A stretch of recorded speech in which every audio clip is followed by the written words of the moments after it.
İkinci nümunədə işlənsə də birinci nümunədə işlənməyən bədii təsir vasitələrini müəyyən edin.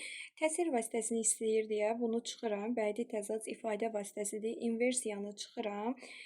Qaldı təşbeh, metafor, metonimiya. Gözlərini deyir ki, ikinci nümunədə işlənsin, bir də yox.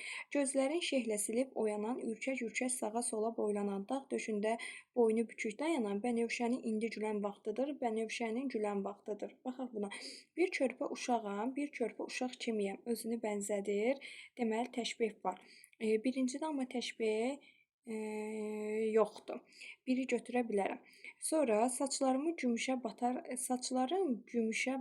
xəzərdə, saçlarım gümüşə batar xəzərdə, sinəmdə nə qədər şirin duyğu. Şirin duyğu epitet var, bir də yoxdur.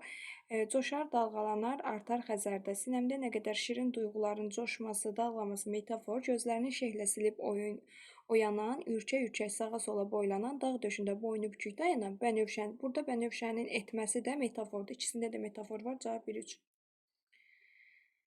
Sonra burada baxırıq. Əkinçi ilə neylərdən ilahini müqayisə edibdir. Aha, getdi ekran.